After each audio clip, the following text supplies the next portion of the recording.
Vamos abrir a palavra do Senhor no livro de Provérbios. Livro de Provérbios, capítulo 1, dos versos de 5 a 7.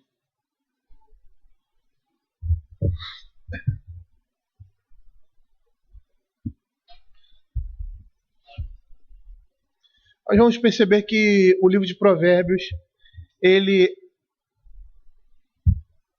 é uma coleção de vários provérbios. Nós temos acho que 4 ou 5 coleções aqui no livro de Provérbios. E essa primeira coleção, ela tem por prefácio esses versos 7 primeiros aqui que nós temos. E essa primeira coleção vai do capítulo 1 ao capítulo 9 de Provérbios. E como nós já falamos anteriormente, aqui nesses primeiros versos é a porta de entrada, é o prefácio dessa primeira coleção, desse primeiro conjunto de provérbios e ditos de Salomão. Nós temos outros aqui, vários, até outros que não são de Salomão, que foram reunidos nessa coletânea que nós conhecemos como o livro de Provérbios. E o objetivo do livro, como nós vimos, é dar sabedoria, dar entendimento ao homem. O livro de Provérbios é a sabedoria sapiencial no Antigo Oriente, em particular ali entre o povo de Israel. Ela tinha uma visão muito prática. Ela não era especulativa como era dos gregos e em outras culturas, mas a sabedoria ela estava voltada para a conduta, para o comportamento de vida e não para a contemplação. E é o que nós vemos aqui. Do verso 5 ao verso 7 eu vou fazer essa leitura e os irmãos me acompanhem. Diz assim a palavra do Senhor: ouça o sábio, cresça em prudência, e o instruído adquira habilidade para entender provérbios e parábolas, as palavras e enigmas dos sábios. O temor do Senhor é o princípio do saber, mas os loucos desprezam a sabedoria e o ensino. Vamos orar. Senhor, queremos pedir ao Senhor Deus, diante da Tua palavra, a sabedoria que é exposta nas Sagradas Escrituras, que o Senhor fale aos nossos corações e traga, Senhor Deus, devido entendimento, Senhor, para que possamos, ó Senhor, como o próprio objetivo do livro aqui de Provérbios tem, tornar-nos sábios para a salvação e para a vida nesse mundo, ó Pai. Fica conosco e faz com que possamos, ó Senhor, assimilar no nosso coração, na nossa mente, essas palavras e viver, Senhor Deus, por meio delas. Não nos deixe, Senhor Deus, pensar que somos mais sábios ou mais inteligentes do que a palavra de Deus, ignorando-a ou optando por não fazer aquilo que Deus fala em sua palavra, mas aquilo que o nosso coração está dizendo. Senhor, tem misericórdia de nós, ó Pai. É o que nós pedimos. Em nome de Jesus. Amém. Nós, na primeira apresentação, exposição do livro de Provérbios, melhor dizendo, nós damos algumas características, falamos algumas nuances, e vamos voltar a falar sobre elas, porque são muitas. São muitas características e nuances do livro que vão nos explicar como esse livro é escrito, como ele é desenvolvido. Nós sabemos aqui que a estrutura dele é uma estrutura poética, semelhante à estrutura de Salmos. São poesias. E como poesias, eu avisei aos irmãos, que às vezes eu não gosto muito de falar na língua original. Essa palavra tem esse significado, só se tiver um objetivo. É lógico. Porque a igreja não conhece a língua original, e mesmo se conhecesse, a gente, e eu também, eu pregava na língua original, mas não é o caso. Mas é importante, muitas vezes, nós entendermos os sentidos da palavra no original, porque a nossa Bíblia é uma tradução, e como sendo tradução, às vezes, não que a palavra não tenha uma correspondência, mas ela tem um campo muito mais amplo, um pouco distinto daquele que o original fala. Então nós temos que trazer essa ligação, entre o original e a tradução nossa no português. E na poesia, isso se faz todo o tempo presente. Por quê? Porque quem já trabalhou com poesia, ou quem gosta de poesia, sabe, e a poesia hebraica ela também tem essa característica, que as palavras, elas por si, elas falam. E na estrutura do verso, o significado de uma palavra às vezes puxa uma outra palavra, e nós vamos perceber que uma palavra sendo derivada da outra tem uma relação muito importante no entendimento da própria poesia. E às vezes, eu não sei no livro de Provérbios, não cheguei lá ainda a estudar isso, mas eu sei que no livro de Salmos existem poesias concretas. E o que é uma poesia concreta? É uma poesia em que o poeta escreve, mas ele escreve desenhando as palavras. Porque aquele desenho tem um significado representativo daquela poesia. Tem um texto de Salmos que fala sobre o trono de Deus, um salmo de Davi. E esse texto no original, ele é escrito de uma forma como se fosse um trono. Só que você não tem como reproduzir isso, na tradução. Então, tudo na poesia é significativo. E as palavras também, elas fazem o significado das palavras fazem esse, vamos dizer assim, esse vai e vem entre significado, entre aquilo que o poeta quer dizer, com a própria forma e estrutura daquela palavra. Por isso que muitas vezes nós temos a necessidade de citar a palavra no original, para que aquele que está escutando ele tenha esse entendimento e possa fazer também essa ligação, para poder entender o máximo possível daquilo que o texto está nos dizendo. Então, nós vimos que anteriormente, na última exposição, que o verso 5, na minha perspectiva, é claro, tem um caráter conclusivo. Nós vimos ali, Provérbios de Salomão, filho de Davi. Com que propósito esses Provérbios de Salomão, filho de Davi, foram escritos? Para aprender, para entender as palavras, para obter o bem ensino, para dar aos simples prudência e aos jovens conhecimento bom siso. Aí aqui no verso 5 é como se ele estivesse dizendo, então ouça o sábio e cresçam em prudência, como se ele estivesse dizendo assim, uma vez que os provérbios, a palavra de Deus, ou esses provérbios que estão aqui, tem esse propósito, então ouça aquele que é sábio, aquele que busca a sabedoria e, consequentemente, crê em prudência. Esse verso 5 chama a nossa atenção. E numa primeira introdução aqui desses 5 versos, nós vamos ver que nós temos aqui, do outro lado do espectro ali, vamos dizer assim, dos destinatários, o sábio. E o sábio aqui é Rakan, porque a palavra sabedoria é Hokmah. E há uma ligação direta, até mesmo na nossa língua, dessas palavras. Dessa forma, aqui no verso 5, Salomão está convidando o sábio a se banquetear, a se alimentar desses provérbios, a participar desse alimento sagrado. Eu disse que o verso 5 ao meu ver, ou seja, interpretando na leitura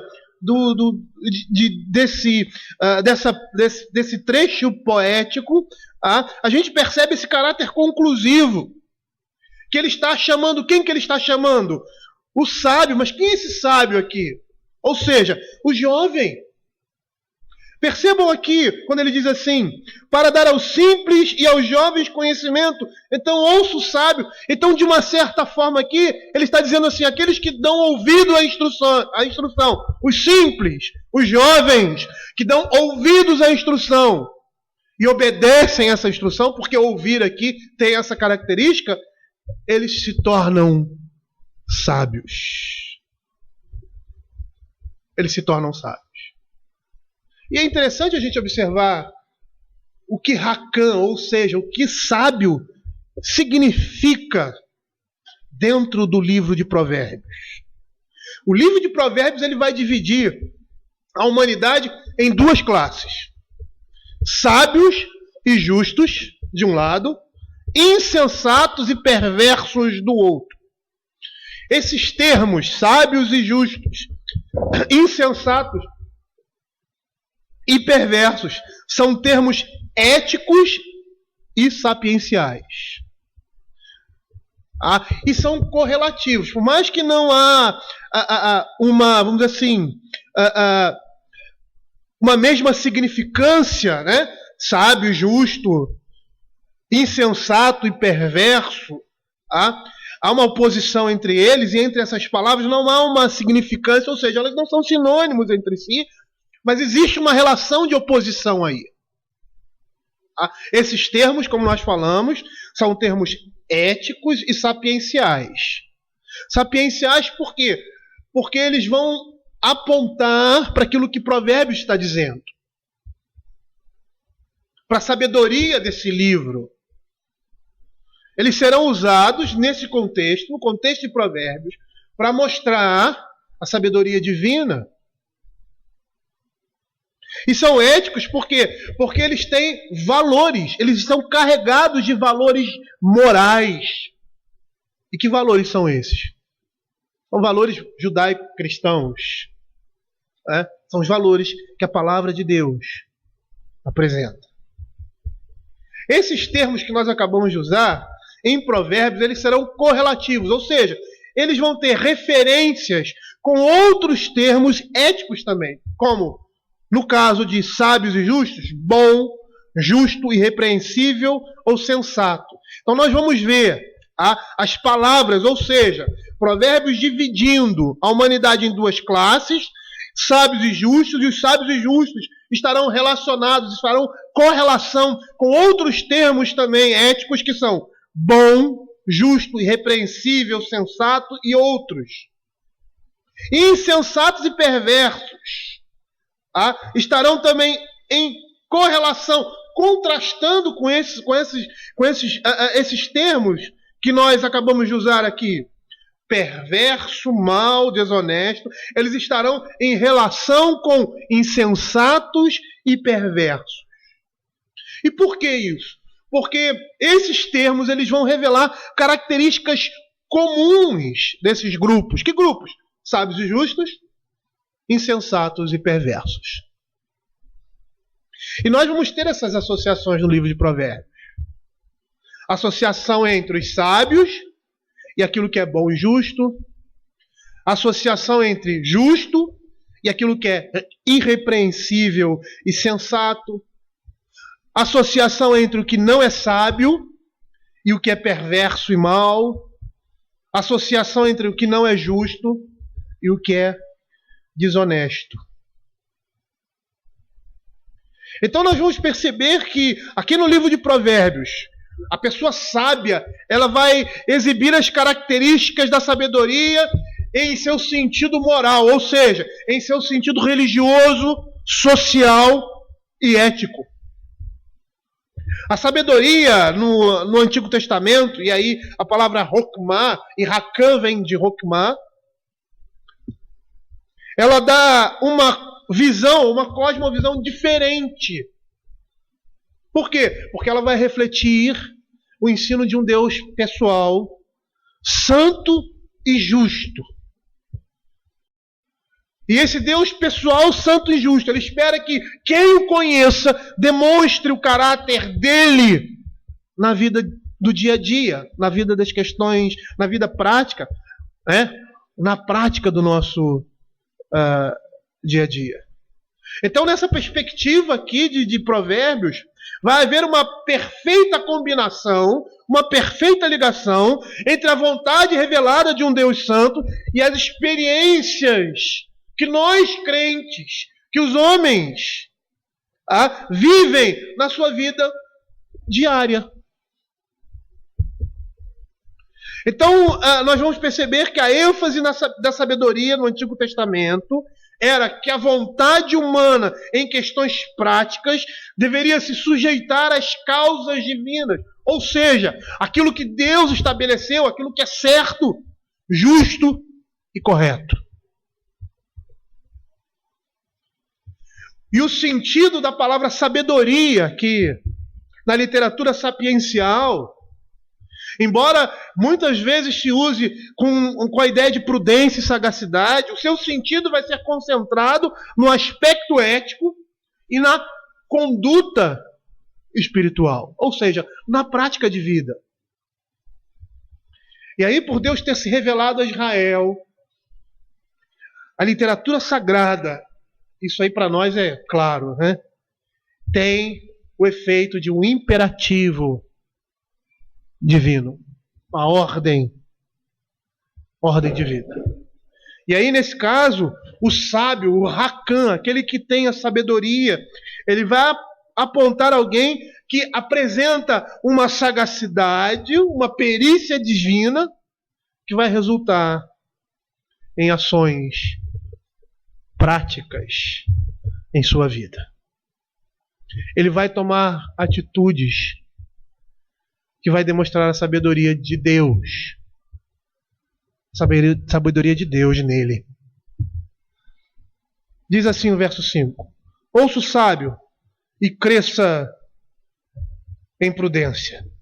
Ouvir aqui, como nós já falamos anteriormente, tem um sentido de alguém que escuta externamente as palavras de alguém e obedece internamente. Nós vimos que ouvir aqui tem um sentido de não só ouvir, mas também de obedecer. E aí nós vamos perceber que, como eu já falei aqui na introdução, o autor vai incluir o filho entre os sábios. Por quê? Porque é para ele que essa palavra se dirige. Eu não sei se tem um aspecto aí de elevar, vamos dizer assim, chamar, no bom sentido, o ego, né, daquele que ouve. Ou seja, dar aos simples prudência, aos jovens conhecimento e bom siso.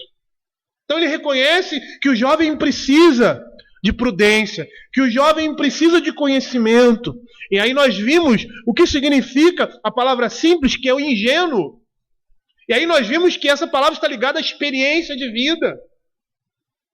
Porque o jovem ele tem menos experiência do que uma pessoa mais madura. Mas ele está chamando esse jovem de sábio quando na sua pouca experiência ele ouve e pratica a palavra de Deus. No verso 8 nós vemos isso claramente. Né? Ele diz assim: filho meu, ouve o ensino do teu pai e não deixe a instrução de tua mãe. Verso 5, ouça o sábio e cresça em prudência. Essa forma aqui, uma vez que o livro de Provérbios ele se destina inicialmente ao jovem educável de Israel, e nós vimos que esse jovem ele se expande, dos 17 até os 30 anos de idade. Timóteo tinha 40 e era considerado jovem para aquilo que ele ia exercer, o ministério. Nós claramente percebemos que o livro de Provérbios é para todos nós. Independente das nossas idades, da idade que tenhamos. Mas que o foco é aquele que está começando a vida. Aquele que está começando a sua experiência está começando a amadurecer. E é interessante porque essa forma imperativa aqui, ela vai soar mais como um convite do que uma ordem. Por quê? Porque os sábios são aqueles que desejam obedecer essa ordem. É um convite ao crente a ouvir a palavra de Deus, guardá-la no seu coração, para viver essa palavra.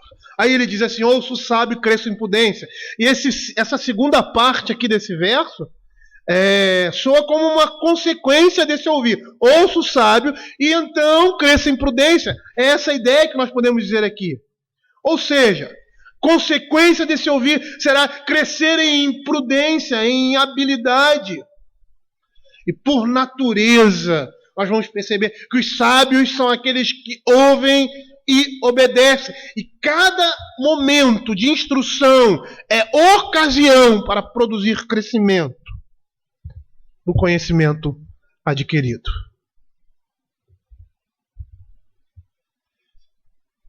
Nós falamos isso aqui, eu vou repetir. O autor aqui, ele está dizendo de forma implícita que o jovem pode tornar-se sábio. Ele está chamando aquele jovem, aquele que é simples, aquele que é ingênuo, a ouvir. E ele ouve a palavra e obedece, porque essa é a ideia da palavra ouvir aqui, ele vai se tornar sábio. Ele está chamando aquele jovem, aquele homem que é ingênuo, que é simples, que dá crédito a todas as coisas, a ouvir a palavra de Deus, a adquirir sabedoria, ouvindo e obedecendo os preceitos aqui apresentados. É interessante porque nós vemos isso lá em Jó. Jó capítulo 32. Abram aí Jó capítulo 32.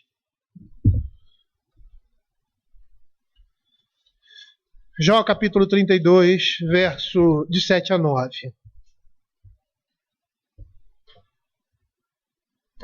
Eu não sei se vocês conhecem a história de Jó. Jó foi um homem que foi tocado em completa desgraça. Fisicamente falando. Porque a sua salvação foi preservada, né, por Deus. E a maior desgraça que o homem pode ter nessa vida é não ter a salvação. Um homem que passou pelo que Jó passou é um homem abençoado. Por mais que seja tocado nessa vida pela completa desgraça. Ele chegou ao nível máximo, creio eu, do sofrimento de um homem. Porque existem duas coisas que fazem o homem sofrer. Os sofrimentos provindos da alma e o sofrimento provindo do corpo. Os sofrimentos provindos da alma é a traição, a inimizade, o ódio, o engano. Eu poderia citar aí vários outros que fazem com que o homem sofra. A desilusão amorosa, né? Não tem aí uma poesia de Camões, né? É fogo que arde, né? É ferida que dói e não se sente. Ele ali, naquela poesia, ele está mostrando o sofrimento da alma, que é um sofrimento doloroso. Eu acho que pior do que o sofrimento físico. Jó passa por isso. Ele perde seus bens, ele perde a sua família, seus filhos, ele perde a sua dignidade. Então, no que você pode tocar com relação à alma de um homem, o sofrimento na alma de um homem já foi tocado. Outro aspecto do sofrimento de Jó foi o sofrimento físico. E é uma dor na carne. Paulo teve esse tipo de sofrimento. Um espinho na carne. E a ideia de espinho na carne não é esse espinho que você tem em rosa, não. Os espinhos que Paulo está citando são espinhos de grossura de um dedo, ou da grossura de uma estaca. Essas estacas de barraca. Não é uma coisinha pequena. É uma dor alucinante. Jó foi tocado nesses dois pontos em sua condição. E a palavra de Deus diz que ele não pecou em nada na sua boca. Mas no decorrer do seu sofrimento, se junta a ele amigos que ao invés de trazer consolo, trazem mais juízo sobre ele. Aumentam o seu sofrimento na alma. E aí nós vemos no livro de Jó todo esse desenrolar, né, de um diálogo. E Jó chega ao ponto de questionar a Deus. E esses amigos, eles, quando vêm, sabem da situação de Jó, eles passam 7 dias com ele, chorando e pranteando, sem falar palavra alguma. Eles deveriam continuar assim. Mas eles começam a falar e pecam naquilo que falam. E aí entre eles está um jovem. Alguém mais novo do que esses outros amigos de Jó. E no finalzinho do livro de Jó ele se manifesta. Ele vai falar tanto, vai repreender tanto a Jó quanto aos seus amigos. E aí o texto diz assim, verso 7 a 9. Verso 6. Disse Eliú, filho de Baraquel, Buzita, eu sou de menos idade, e vós sois idosos. Arreceei-me e temi de vos declarar a minha opinião. Dizia eu, falem os dias, e a multidão dos anos nos ensine a sabedoria. Na verdade, há um espírito no homem, e o sopro do Todo-Poderoso faz sábio. Os de mais idade não é que são os sábios, nem os velhos os que entendem o que é reto. Pelo que digo, dai-me ouvidos, e também eu declararei a minha opinião. Esse jovem, ele percebe o engano em que aqueles homens, amigos de Jó, caíram, e o próprio engano das palavras de Jó, e agora ele começa a repreender esses dois grupos. E o que é interessante aqui, e é isso que o livro de Provérbios está nos mostrando, é que aquele jovem permitiu que aqueles homens falassem porque sabia que aqueles homens, como mais idosos, teriam mais experiência, mesmo porque eram homens tementes ao Senhor. Mas diante do seu discurso, ele percebeu que lhe faltava sabedoria, e agora ele fala, movido pelo Espírito Santo de Deus. Por quê? Porque é o Espírito de Deus que nos dá sabedoria. E qual é o instrumento que Deus tem para colocar em nós a sua sabedoria? A sua palavra. Quando ele diz assim, ouça o sábio e cresça em prudência. Por quê? Porque ao ouvir a palavra de Deus e obedecê-la e viver por meio dela, o homem cresce em determinadas habilidades, em prudência, em conhecimento, em discernimento, em sabedoria diante do Senhor. Essa palavra aqui, leká, que é prudência, é uma palavra interessante. Por quê? Porque ela é derivada de laká, que é tomar, pegar. Leká seria pegar com a mente. A ideia seria essa. E essa palavra significa ensinamento, percepção, instrução e até discernimento. Por quê? Porque lacar é tomar, pegar, é a ideia de obter a posse daquilo que o mestre deseja transmitir. É a palavra do verso 3, para obter o ensino do bom proceder. É a mesma palavra que nós temos aqui. Só que na sua forma verbal. Aqui nós temos ela em seu derivado, num substantivo. Prudência. A ideia de pegar com a mente. E esse é o significado de Provérbios capítulo 4, verso 2. Abram aí. Verso 2.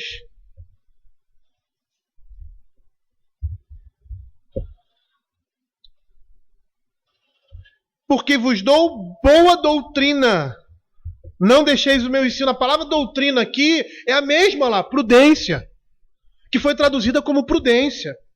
Capítulo 9, verso 9. Abram aí. Diz assim: dá instrução ao sábio e ele se fará mais sábio ainda. Ensina ao justo e ele crescerá em prudência. A instrução aí está em paralelo com prudência. É a mesma palavra que nós temos lá, leká.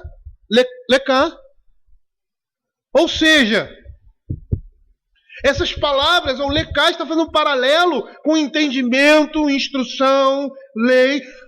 O que o livro está dizendo? O livro está dizendo que a prudência está relacionada ao conhecimento, à lei de Deus que está sendo revelada através do livro de Provérbios. Prudência significa obedecer essa lei. E a ideia da lei de Deus, ou da prudência, ou do ensinamento, é aquilo que Deus estabeleceu como certo e justo. O seu aspecto ético, espiritual. É por isso que ele diz ali no verso subsequente: e o instruído adquira habilidade. Essa palavra instruído é um outro correlativo sapiencial de sábio. Ou seja, é como se fosse um sinônimo de sábio. E aí, mais uma vez, nós temos nessa palavra instruído um desmembramento, ou seja, uma junção, a gente pode dizer assim, de entendimento. Instruído aqui faz um paralelo com entendimento. Por quê? Porque a palavra no original, instruído, é nabon. Nabon é aquele que possui entendimento. Ou seja, entendimento no hebraico é bin. Nabon é uma palavra derivada de bin. Ou seja, o instruído é aquele que tem entendimento. E a forma verbal ou seja, entendimento é bina, e a forma verbal é bin, entender, considerar, ser prudente, discernir. Ou seja, o instruído é aquele que possui entendimento, é aquele que considera, é aquele que percebe, é aquele que é prudente. Nessa palavra, instruído, todas essas coisas estão inseridas. E a ideia aqui é de alguém que é capaz de julgar e discernir as coisas. Ou seja, o instruído ouve os provérbios e entende, tendo uma habilidade para julgar e discernir todas as coisas ao usar o seu conhecimento. Como fez Salomão? Salomão, ele demonstra isso na prática. Ele demonstra o seu entendimento, a sua sabedoria. Ele demonstra ser um homem instruído,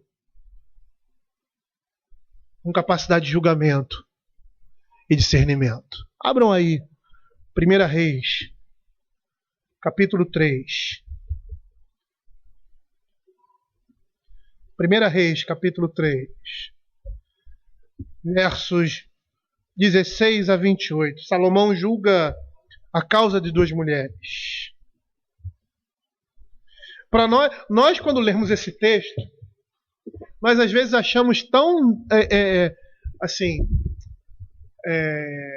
tão ordinário e tão comum, mas nós achamos isso porque nós agora temos conhecimento dele. Esse conhecimento chegou a nós através da Escritura. Então o que ele fez ali foi lógico, mas se nós parássemos para estudar o que nós estamos vendo aqui, nós vamos perceber a capacidade de julgar e discernimento de um homem muito sábio. Era alguém que estava numa situação difícil, ele era rei.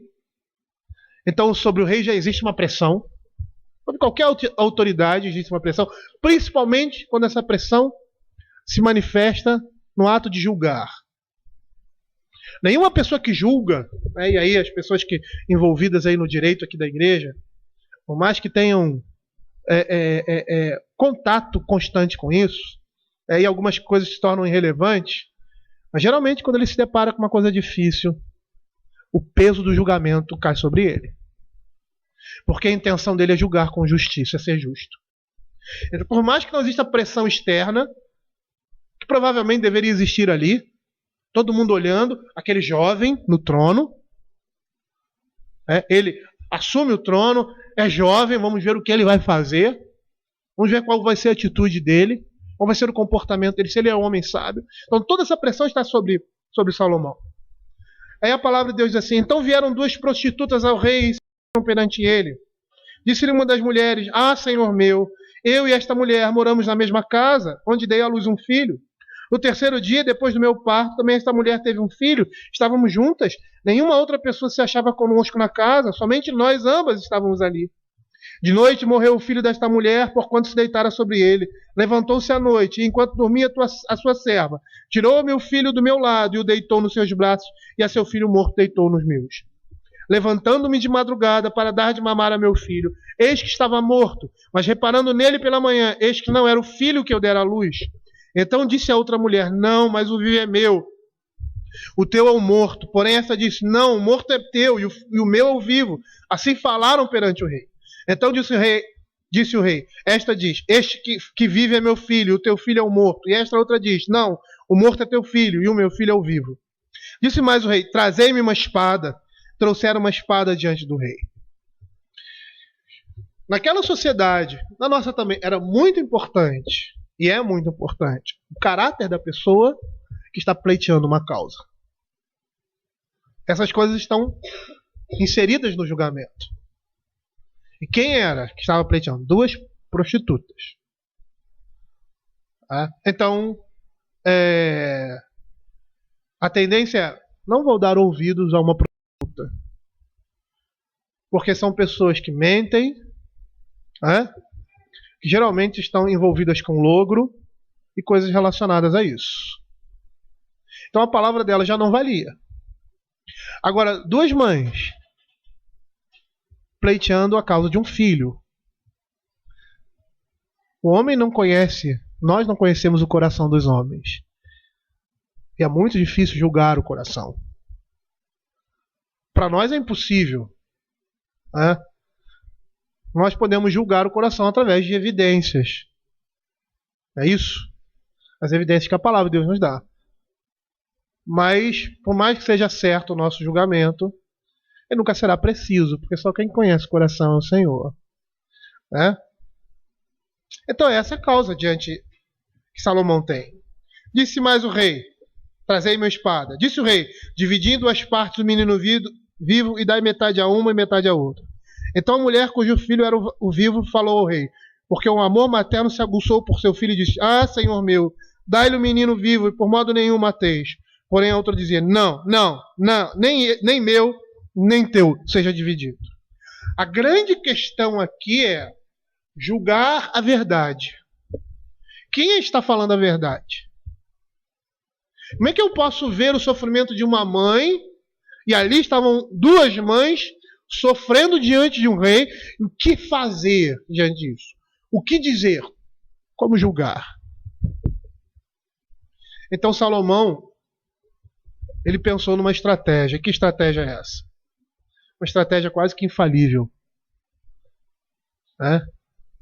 Chamar à luz o amor de uma mãe por um filho. E a partir desse discernimento que ele teve, que discernimento?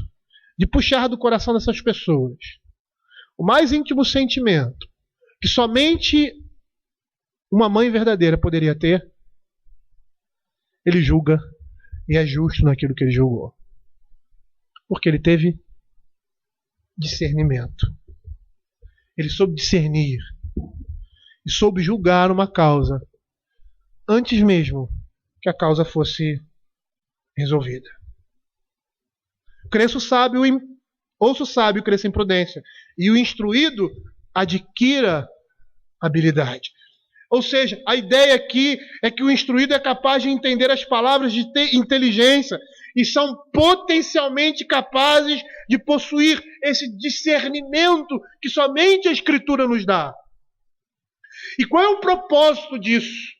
O propósito disso, ele diz aqui, para entender provérbios e parábolas, as palavras do enigma. Ou seja, esse verso, ele expande e explica o verso anterior. Para que ouvir o sábio, para que o instruído, com que propósito o instruído vai adquirir habilidade? Para entender os provérbios, para entender a palavra de Deus. E aqui, como falei anteriormente, não seria somente uma memorização, porque ouvir e ler a lei, ouvir e ler os provérbios, era isso que estava sendo pedido aqui, falado aqui. Mas a ideia não é só isso, mas é o estudo, ou seja, com o sentido de obter orientação. Essa é a ideia. Não seria apenas uma memorização, uma leitura, uma audição, mas algo que seria estudado para se obter aquilo, para ter aquilo. E a repetição desse verbo aqui, que é o mesmo lá de cima, do verso 2b, para entender as palavras de inteligência, para entender provérbios, é mesmo, bim. Enfatiza a necessidade de compreender o significado das palavras a fim de capturar a sua verdade. E essa palavra sugere que isso é feito, aprendido por meio do estudo. Ou seja, esses provérbios que serão apresentados, que serão mostrados a partir de agora, eles exigem da sua audiência um julgamento crítico intuitivo. E esse julgamento crítico intuitivo vai se voltar para o próprio comportamento. Ele vai julgar, intuir o seu próprio comportamento à luz da sabedoria divina. E aí nesse prefácio nós temos o final dele dizendo assim: o temor do Senhor é o princípio do saber, mas os loucos desprezam a sabedoria e o ensino. Percebam aí que há uma diferença de todos os versos anteriores com o verso 7. Na estrutura poética há uma completa diferença. Para aprender a sabedoria e o ensino, para entender as palavras, para obter ensino do bom proceder, para dar aos simples juízo, aos jovens conhecimento, ouça o sábio e cresça em prudência. E o instruído adquire habilidade para entender provérbios e parábolas, enigmas do sábio. O temor do Senhor é o princípio do saber, mas os loucos desprezam a sabedoria e o ensino. Na nossa própria língua a gente consegue perceber essa fuga da estrutura, essa diferença da estrutura aqui desses versos. E isso é proposital. Por quê? Porque esses versos, o verso 7, é o início de toda a coletânea, com uma expressão fundamental, essencial, de uma gramática espiritual básica, para entender o livro de Provérbios. É temor, é temer a Deus. E essa declaração aqui, ela está diretamente ligada a aquela declaração primeira lá do preâmbulo, capítulo 1, verso 2, para aprender a sabedoria e o ensino. Aí ele diz assim: o temor do Senhor é o princípio do saber, mas os loucos desprezam o quê? A sabedoria e o ensino. Ou seja, o escritor aqui, Salomão, está dizendo que o temor do Senhor é a base de todo o conhecimento dos provérbios que são apresentados. Mesmo porque o verso 7 ele está ligado diretamente ao verso 8. Quando ele diz assim: mas os loucos desprezam a sabedoria e o ensino. Filho meu, ouve o ensino. É como se o poeta estivesse dizendo assim: filho meu, não seja louco a desprezar a sabedoria divina. É interessante porque essa palavra aqui, princípio, dá ideia no original daquilo que é principal, daquilo que é fundamental, daquilo que é determinante. O que é principal, o que é fundamental, o que é determinante para o entendimento, para o conhecimento, para a sabedoria? O temor do Senhor. Sem temor a Deus, o homem não alcança a sabedoria. Abram aí Provérbios capítulo 9, verso 10. Olha o que diz aqui.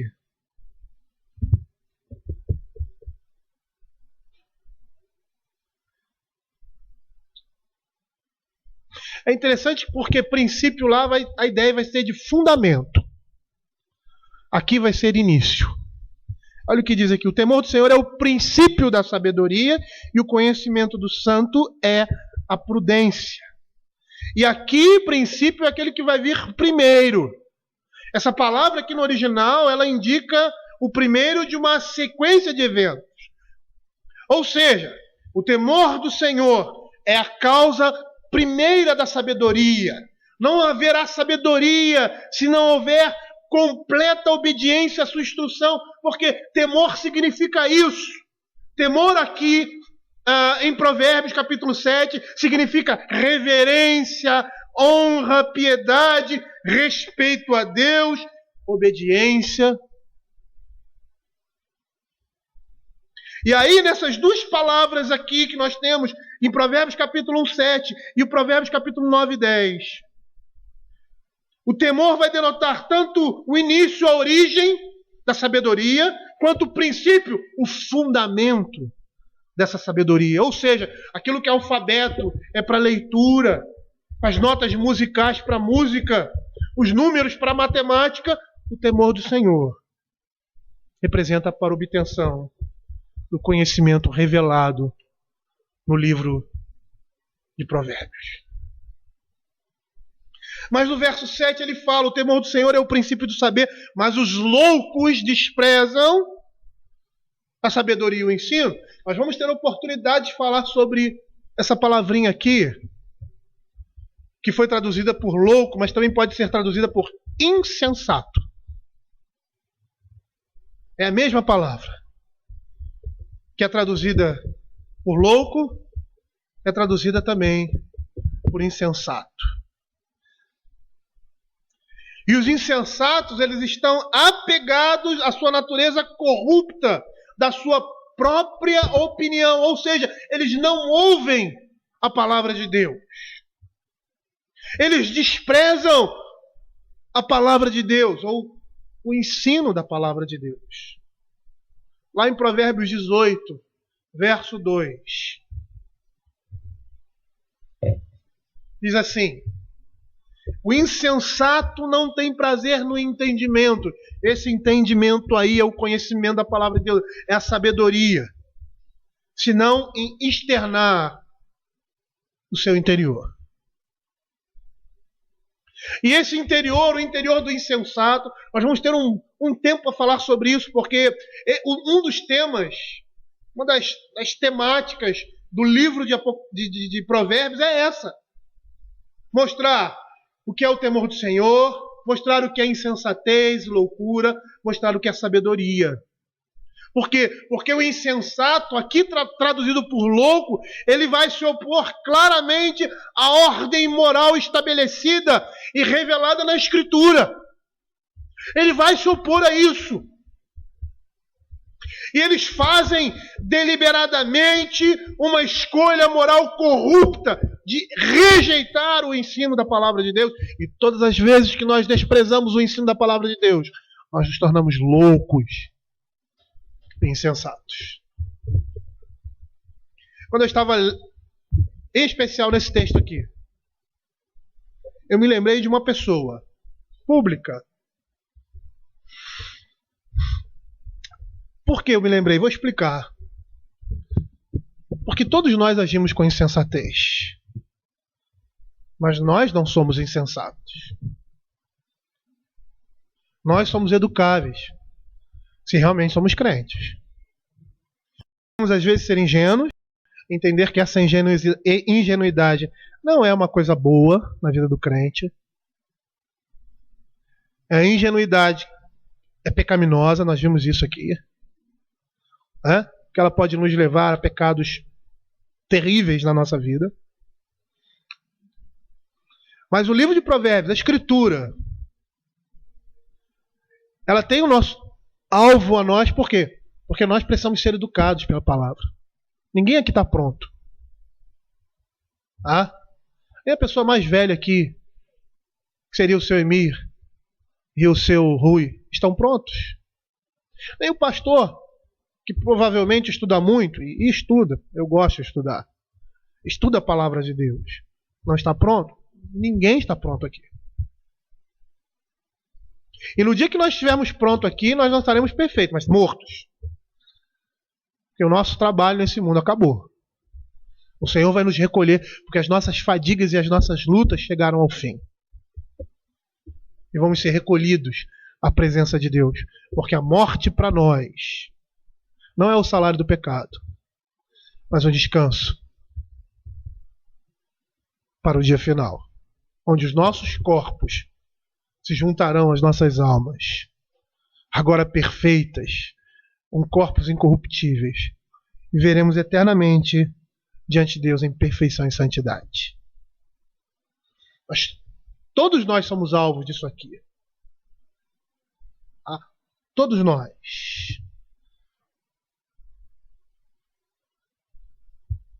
Abram aí Provérbios capítulo 13, verso 16.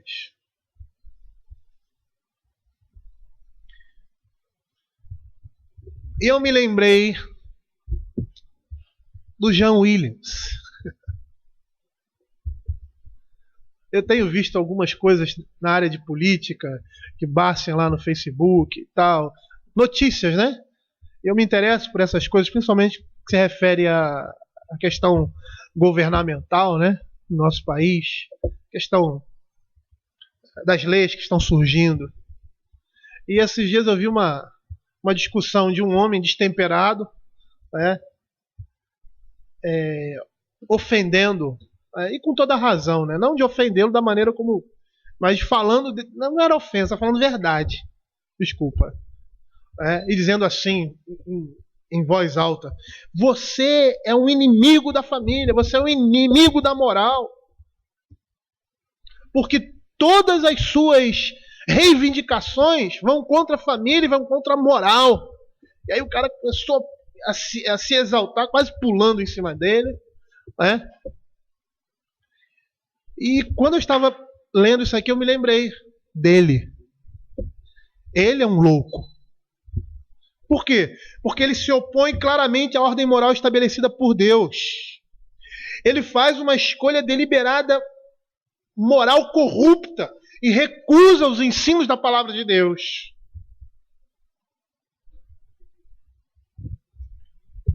E quando nós agimos dessa forma, quando nós recusamos ou desprezamos a sabedoria e o ensino, nós estamos nos fazendo igual a ele. Por mais que não sejamos. Por mais que nós não sejamos aqueles que praticam, vivam na prática do pecado. Mas quando pecamos dessa forma, desprezamos a sabedoria e o ensino de Deus, nos fazemos iguais a esses homens, que são lixo, que representam lixo moral na nossa sociedade. Olha o que Provérbios capítulo 13, verso 16 diz: todo prudente procede com conhecimento, mas o insensato, o louco, espraia a sua loucura. Ou seja, esses homens, eles são presunçosos, por isso que eles são classificados como loucos. Por quê? Porque não são receptivos ao ensino, pois acreditam nas suas próprias opiniões. Até mesmo os ingênuos, eles não são presunçosos a esse tipo, por acreditarem na exatidão das suas próprias opiniões. Por isso eles são educáveis.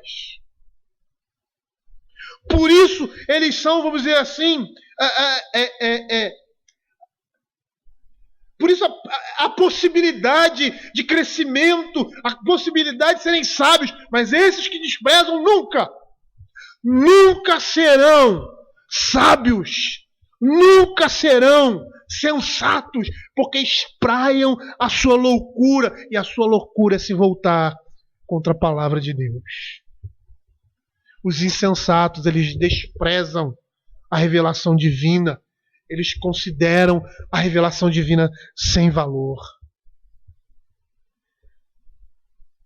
E nós vamos ver que toda ofensa a Deus, a vontade de Deus, implica desprezo e desdém ao Senhor.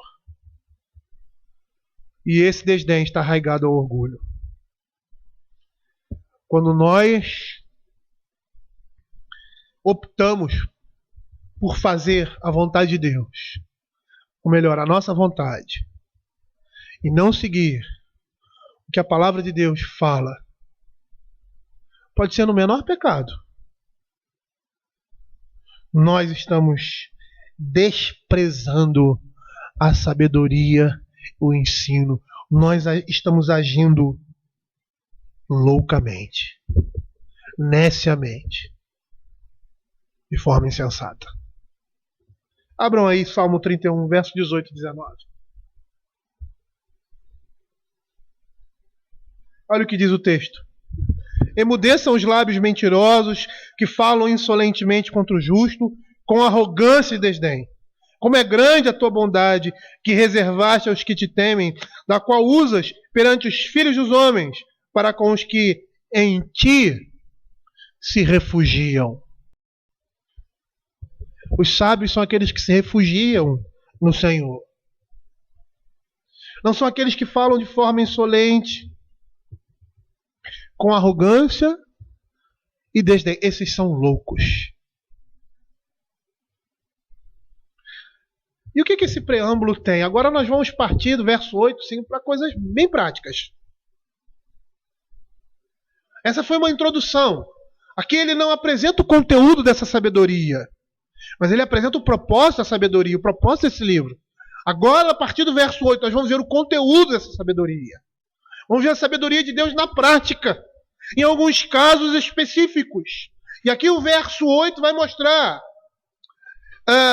um aspecto. No verso 5 nós vamos ver outros aspectos. No capítulo 2 nós vamos ter aqui um louvor à sabedoria. E essa sabedoria é personificação de Deus. Mas o que ele está querendo mostrar aqui? O livro de Provérbios não é só... Esse texto não é só uma entrada para o livro de Provérbios, mas para toda a Escritura. Ele está chamando a nossa atenção para sermos instruídos na palavra, para darmos ouvido à palavra de Deus, para vivermos por meio dela.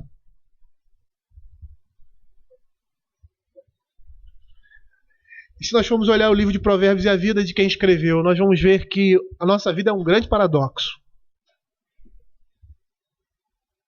Salomão caiu em pecado na sua vida, se desviou do Senhor. Por quê? Porque ele não teve temor de Deus. Ele se casou com mulheres que a palavra de Deus disse para que ele não se casasse. E o livro de Esdras, se eu não me engano, agora não estou lembrado se é Esdras e Neemias, acho que é Neemias no seu final, porque os dois livros falam sobre julgo desigual. E no final do livro ele diz assim, ele faz uma crítica. Salomão, que foi um homem sábio, se casou com mulheres incrédulas, se juntou, se desviou, quanto mais nós. Salomão, que foi um homem sábio, ele não escutou a palavra de Deus, a palavra que ele tinha no coração, ele se desviou e caiu de forma feroz, quanto mais nós. Então, aonde Salomão caiu, você não precisa cair. Aonde Davi caiu, você não precisa cair. E onde muitos outros crentes caíram, nós não temos a necessidade de cair. Por quê? Porque a palavra de Deus está nos mostrando. Porque a palavra de Deus está nos instruindo.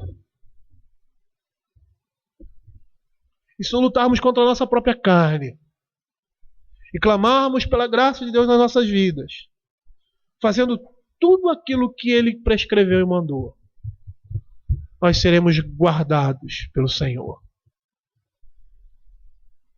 para não cairmos total, nem finalmente, da graça de Deus. O livro de Provérbios nos chama a aplicar a sabedoria de Deus à nossa vida.